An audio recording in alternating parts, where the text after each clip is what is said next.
guys. Thank you, te. Pwede ka sumali? Oo nga, 62 nga ako eh.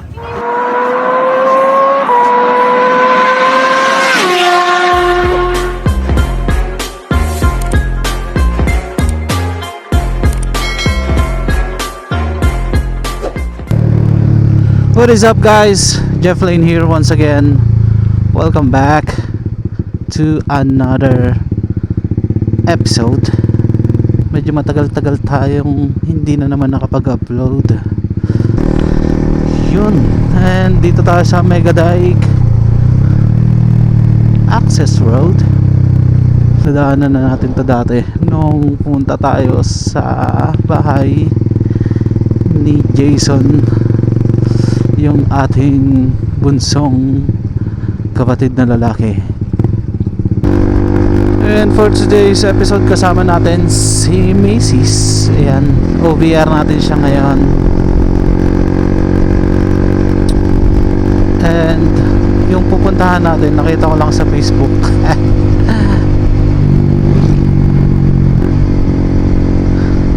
Actually, wala naman talaga akong balak vlog ngayon or mag-rides. Ano lang, nagkaroon lang tayo ng free time after a couple of months na sobrang busy, holidays and so what not, family gatherings. And ayun, finally nagka-time din. So free time, ang bala ko sana lilinisin ko yung computer table dun sa bahay. Kaso sabi ko matatagal na naman bago magkaroon ng free time, so might as well go for a ride. And original plan is, sabi ko, solo ride lang. Kaso nung paalis na ako, nagising si Mrs. And syempre mas masaya kung kasama siya. So tinanong ko siya kung gusto niya sumama. Sama daw siya. Tapos kanina wala pa akong destination, sabi ko lang kung saan lang mapunta, ganun. Tapos nag-scroll ako sa Facebook, nakita ko to, yung para siyang food stalls lang, parang ugbo sa Tondo. Pero ito, hindi siya ganun kalaki, hindi siya ganun kahaba, sakto lang. Tapos nakita ko meron siyang parang, hindi ko alam kung lake o ano yung nasa paligid niya. Pero yun, nung nakita ko, parang magandang pasyalan. So dun yung destination natin ngayon, Sunset Park sa Minalin. Minalin. Yun. So let's go, guys.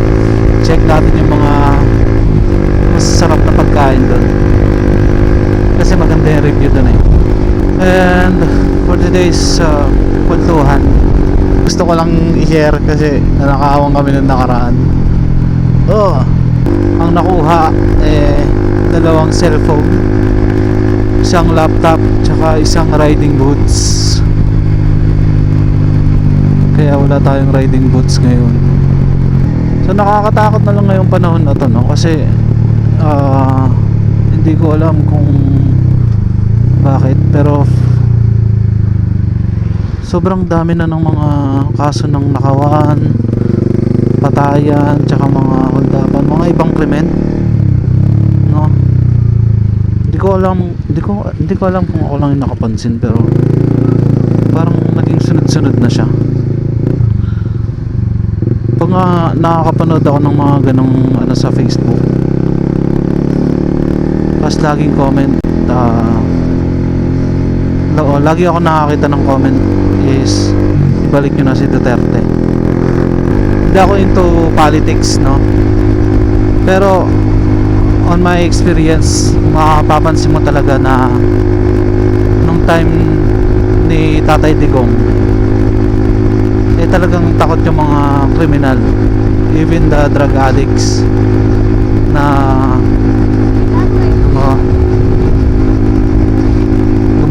krimen. Ngayon wala na silang takot. Parang mas lalo lumakas yung loob nila. Actually yung nagnakaw sa amin, sobrang chill niya lang.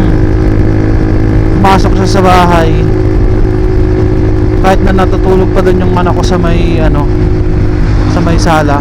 Nung time ni Tatay Digong, na-feel ko talaga yung security. Tsaka time ni Tatay Digong, pansin mo talaga na kuntian yung mga masasamang loob. Nakakalungkot lang isipin na after na umalis ni Tatay Digong sa pwesto, nagsulputan na yung mga yan. Very first time nangyari sa amin to, yung nanakawan sa loob ng bahay. Ay, grabe. Ito na yung panahon ngayon. Kaya I would suggest mag-invest kayo sa security, CCTV, ganyan. Tapos sa mga fences nyo, bakod, pintuan, lock. And I highly recommend na mag-ano kayo mag-invest kayo dun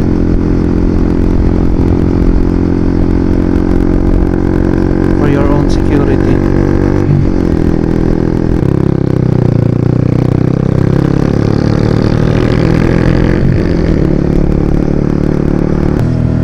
Ayan, sa inyo guys, palagay nyo, ano mas magandang era? Yung kay Tatay Diggs o yung ngayon kay BBM? Siguro yung tanong is saan nyo mas ramdam yung security? Nung era ba ni Tatay Diggs o ngayon? So comment nyo lang. And again, for my experience, iba yung panahon ni Tatay Diggs, no? Talagang tahimik.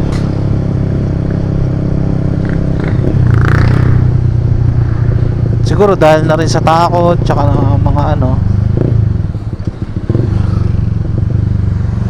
pero ayun, laki nito, oh.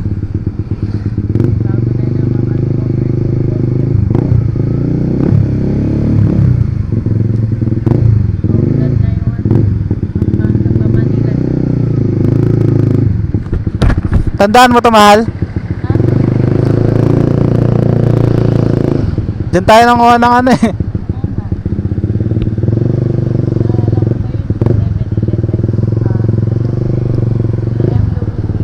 Ah. Oo. Oo.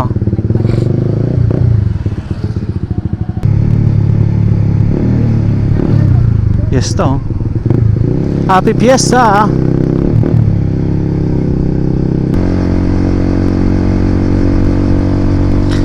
Ayun lang, medyo nakakalungkot lang kasi na-experience natin ito, no?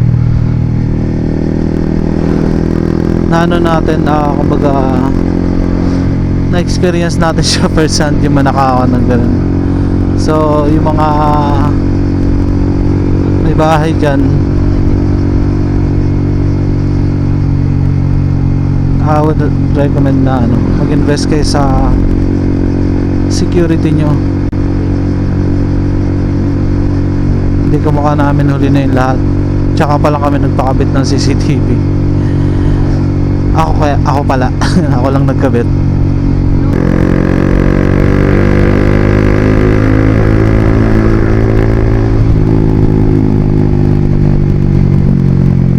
Tapos siguro mag-alaga rin kayo ng aso. So makakatulong din yun para mabigyan ng dagdag seguridad yung bahay nyo. So alaga kayo ng aso. Tapos magkaroon kayo ng double lock sa pinto nyo.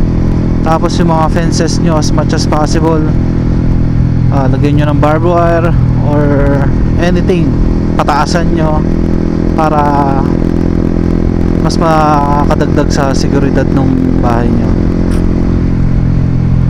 Kasi wala na pong pinipili yung mga masasamang loob ngayon. Kahit na mga simpleng tao lang, ninanakawan pa rin nila.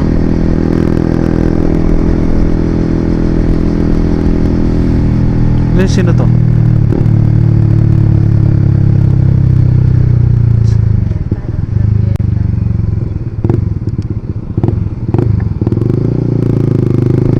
Dito na ba yan?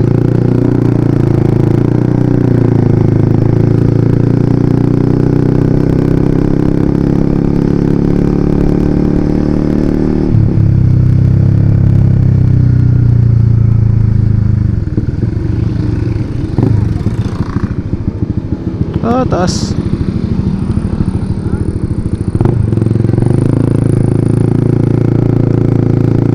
Siguro dun din papunta itong mga to. Ganda oh.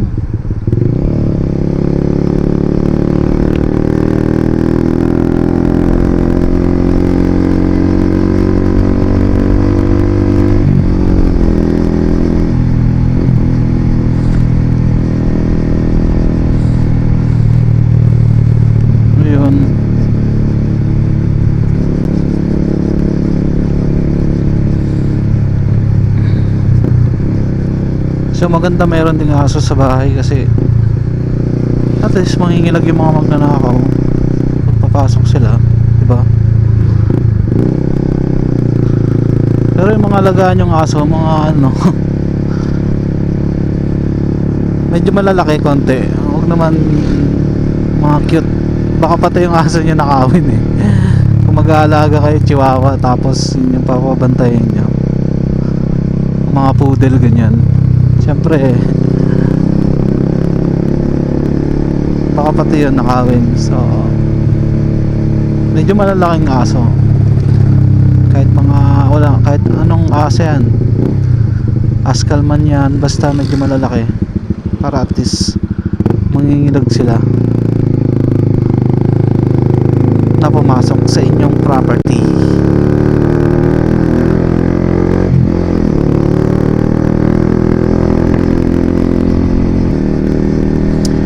At tapos isa pa palang mali namin wala kaming masyadong lighting dun sa labas. So I'd suggest magkaroon din po kayo ng lighting, parang mga ganyan no? Pero ano, solar, mga solar para hindi access sa kuryente. Tapos meron yung mga ano mga motion tracker na ano, lightings na kapag meron sila nakitang gumagalaw,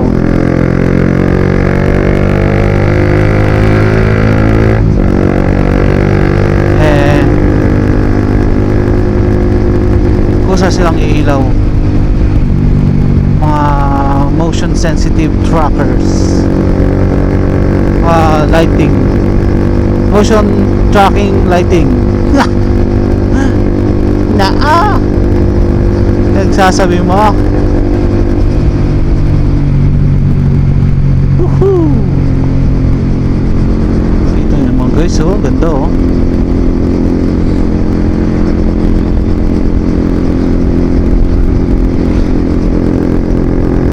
I think we are here guys. So talaga palang dinadayo siya. Sobrang dami ng pagkain no? So merong mga fried rice, kape, mga tusok-tusok,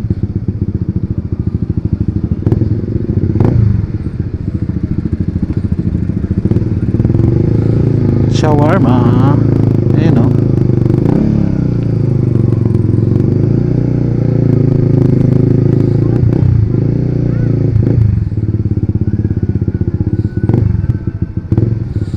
Hindi ko alam saan tayo mag-start.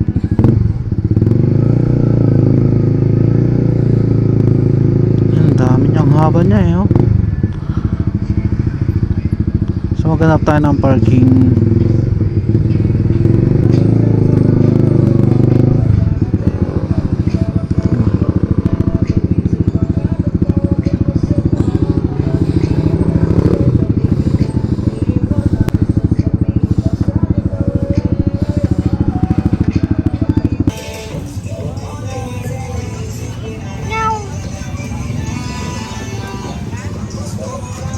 Hanap tayo.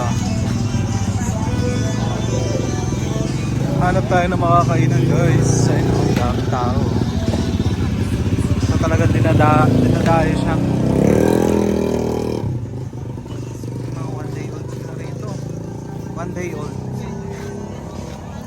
Parang mas lang to. Gusto mo i-try? Fried balot po. Magkano po? Just 60 po. 35. Sumatakman natin. Yung balot. Balot. Ate, sama? Try. Sige tayo isa. Plastic po. Hindi po. Pakainin niyo po dito. Leo, pero Maria pa ron, 40. Isa lang yung 20 dyan. Isa lang ate na kami. Kuha na lang po kayo ng sauce po. Ito lang po sauce. Ang mahal. Ah. Wala kang dalawang 20.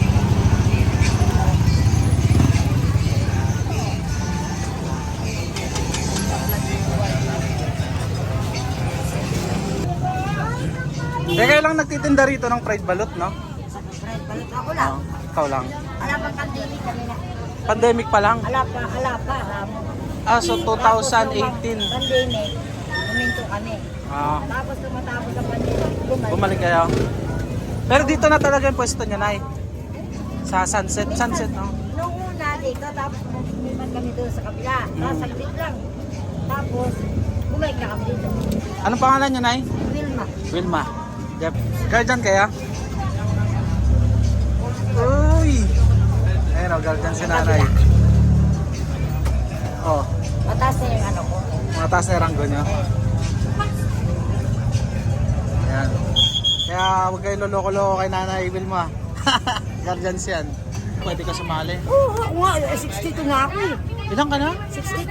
Maniwala ka. 62 ka na? Totoo.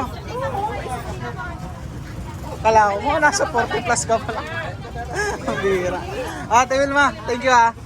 Okay lang, post ko to. Oo. Yun. Aray, Diyos ko. Thank you, te. Okay, dito tayo guys.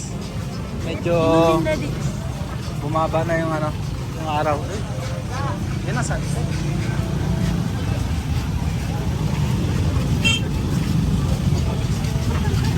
Yun, meron dito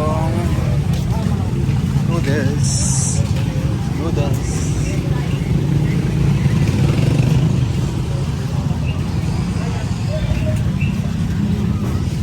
Barbecue. Set up na lang sila.